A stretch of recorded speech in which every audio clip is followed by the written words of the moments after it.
Georges Kern, how are you, sir? I'm very well. Thank you very much. Thank you. I know that you are overseeing a multitude of brands at this point, but let's talk about your first love, if I can say, and that's Breitling. But let me first say you picked the perfect ambassador. Austin Butler is like, he reminds me, and it's been so long since we had a guy that reminds us of like Paul Newman, of Steve McQueen, like, you know, one of those actors who has this natural just sort of charisma. Coolness. And has got this coolness. So talk to me about how he got onboarded to this adventure. We looked into many possible ambassadors, and as usual, I've met him first. Always. Over the last 30 years, I've always tried to meet the people. So number one, he's not knowledgeable in watches, but he admits it. Right. Which is a very good point. So he's learning, and he's very humble. But he loves watches, especially the watches, because he was raised with these movies, with all the watches in these movies. So he always refers to this retro type of movies. And you know that I've been dealing with many Hollywood stars over the last 25 years. And he's probably one of the nicest I've ever met. Really? Super professional, wow. Super nice, super sweet, super engaged. The shootings and everything we do with him, it's AAA, I must say. And he's just a lovely person. The only problem, I told him that he has now the age of my son, which makes me very old. But he's so nice. Okay, so let's move from there to the watch that he's wearing in the new campaign, which is the Top Time chronometer, 38 mm. I love the size, and it's so cool because the majority of big brands always are like, no, I don't want to listen to the customer, but you actually did. It was a battle, I must say. And my designers came, said, George, let's try the 38. So we did 3D printing, 38, 39, 40, 41. And it was a battle. I must say I'm wearing it myself now since 2 or 3 weeks, and I just love it. And my whole life I was wearing bigger watches. Yeah. You know, 46 millimeters stuff. Yes. But well, you started that trend, as I recall. The other trend. 20 years ago. And yeah. I must say that size is absolutely incredible. And we need to you know, we have these classic watches, the classic Avi, we have the Premier, we have the Top Time, and all these watches should have a classic size, right. I would say. So that's the idea. So these will be, if you want, our classic lines, and we want to keep that slight retro touch, but also the size. And here, what is exceptional is obviously our new B31 automatic movement, which is also fantastic. And the whole thing, I would say, with that quality, with that movement, at that price point, I think we're quite unique. It's roughly $5,900 US. So I think it's unbeatable in the market. Yeah, I love the fact that you didn't just launch a new model, but you actually made a bespoke movement, the B31, for this case size. And it's great to behold. There's so much like integrity in that watch as well. Yeah, no, and movement is beautiful. It's rock solid. When we started to develop it, I said I want a rock solid movement, right. Because we're going to build complications on that. Cool! Wow. In the future, and yeah, so we need something with lots of power, with lots of security in not failing. So we've tested it. It's 5 years guarantee. It's a 28 by 4 millimeters, so it's a little wider than what you would find in the industry today. Right. But no, we're testing it. It's doing very well. I got to say, I love this colorway also, and it reminds me of a Top Time chronograph made for Deus. For Deus many years back. Which is really cool.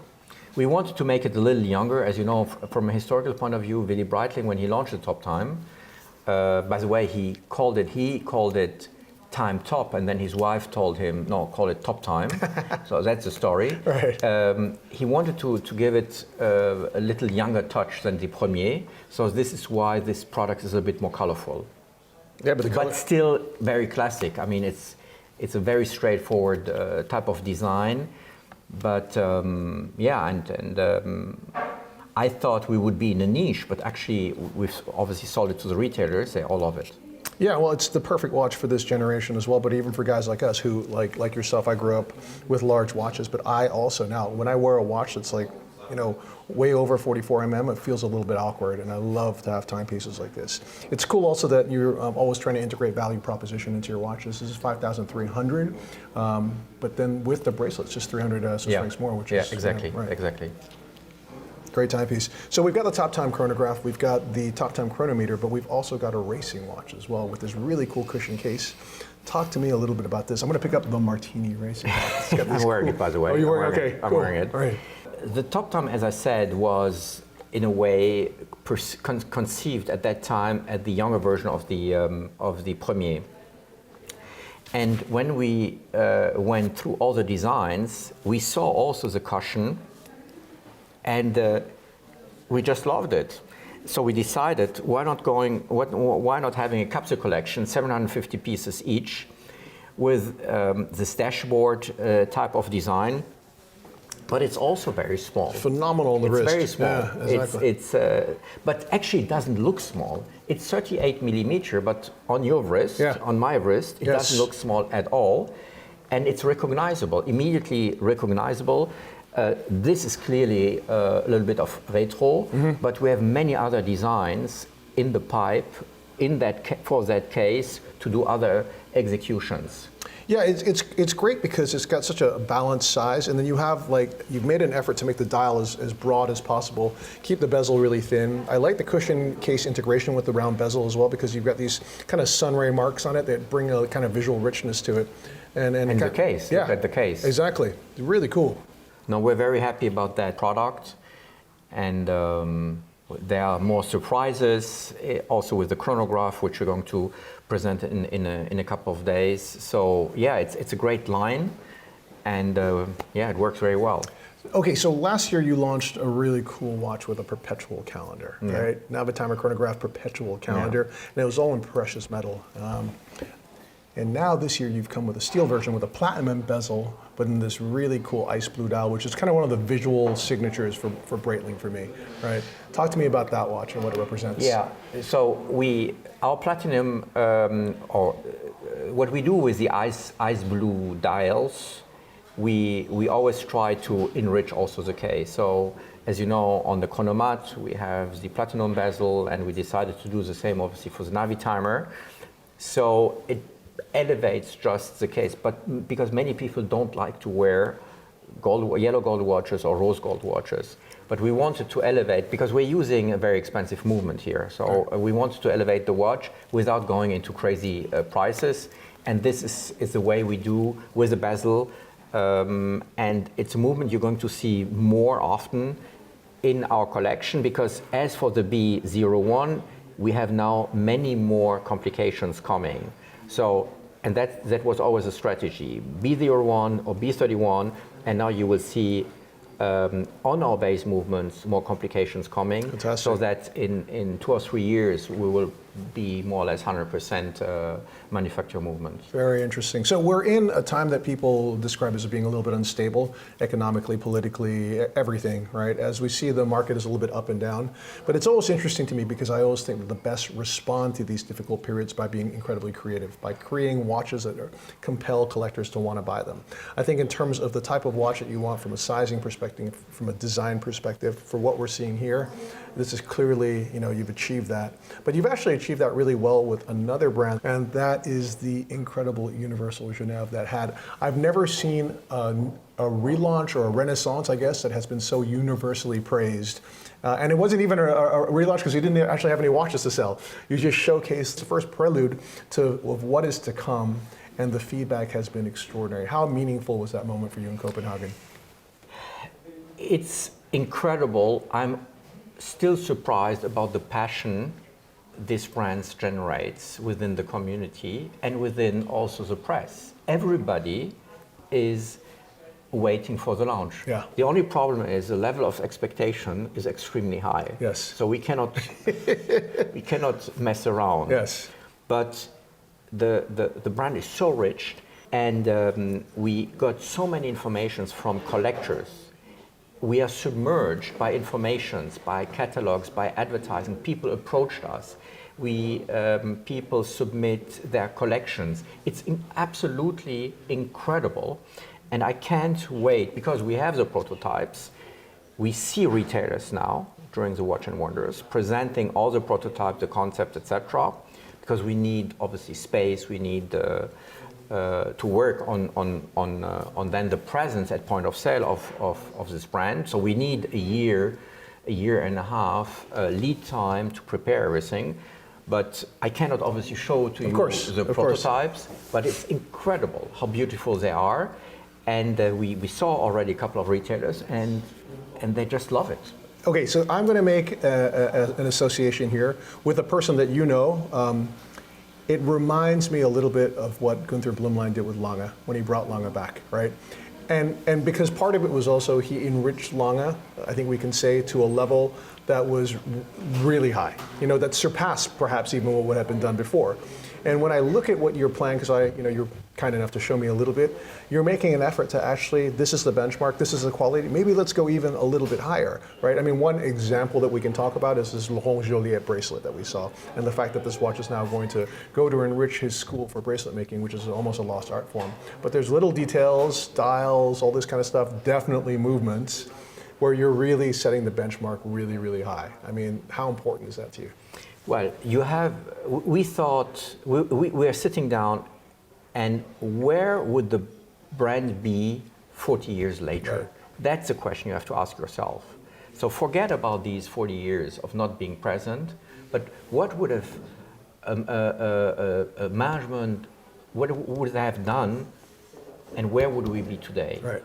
And so that's the first thing. So of course, the brand, it will not be a vintage brand. It will not be vintage designs. Right. We've modernized, obviously, the design, but of course we're going to keep the Paul Roger. Of course we're going to keep the compacts, the tier compacts, the cabriolet, everything. Otherwise, you wouldn't buy this brand if you wouldn't use these designs. But you have to project yourself. And the brand, and I said that right from the beginning, will be, of course, much more expensive than Breitling. It's a different price point. We have new movements, we have micro-rotor movements, etc., etc. So it's a different setting and a different price point. But it will be a very modern brand, very different from the brands in that price point. Very different. Right. Yeah, and it's really cool also your choice of the individual that's running this brand as well, Mr. Gregory Bruton. I mean, he's a guy that he knows movements. He does. I think he goes to bed dreaming about movements as well. And what he's done from the movement perspective, which is of course the big question mark because no one's really seen that yet, I have to just say, bravo. Really, really well done. Okay. So, okay. No, he's a great asset. I'm very happy. I've been working with him in my previous life. And when we bought Universal, I said, we need to get this guy. Right. Okay, so you've talked about a brand that's positioned a little bit higher, which is Universal Geneve. Maybe we can talk about a brand that potentially might be positioned a little bit more at the entry level, which is also a very important price position, and that is Gallet. Absolutely, and it will be positioned below Breitling for a couple of reasons. So we want to have a complete offer for the retailers. From let's say 2,500 to 5,000 with Gallet, from let's say 4,500 to whatever 20,000, 30,000 Breitling, and then from let's say 15,000 to 200,000, 300,000 for Universal. Right. So you have a complete offer in different price points. So that was the first idea. Right. Okay. Second, we were looking for brand, both Universal and Gallet have an incredible history. As you know, Gallet was timing the first flight of the Wright brothers. Gallet had with the flying officer in history, etc. So you have stories, you have iconic products. So it will not be a copy. Gallet is not a copy of Breitling, even though it will say a sister brand of Breitling. But what we wanted also to do is to fill in some price points we left over the last couple of years, because we went from external movements to in-house movements, and therefore we left a couple of price points, especially in our boutiques. So you will see and find Gallet in our boutiques. In the Breitling, there will be a Gallet corner in our boutiques. That's really cool. And then a couple of chosen retailers which are very close to us, because I want to fully control distribution. I want to fully control the way we sell that brand to our customers. But I love the idea that there's either a kind of a Gallet corner inside of the Breitling universe. Is really It's really the same smart. style. I mean, the products are of the same style, Right. but it's not a copy. Yes. It's not a copy. Well, I guess, congratulations on everything you're doing. Maybe one last, maybe and slightly cheeky question I can ask you is, so you've got 3 brands. Is there any brand that in existence that you think would fit in nicely there, whether it's in the works or not?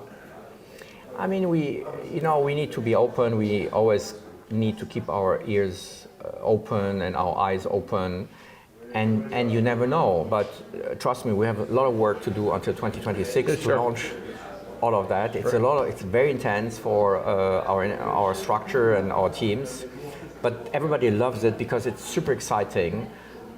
You will be so surprised by next year. You will be so surprised. Awesome. It will be amazing. I can't wait, and I can't wait till 2026 when I see the production pole reader for the first time. Thank you. I want to sign up for that as well. Thank you very much, sir. Thanks. Thanks, Ray. Thanks, guys. Thanks. Sir.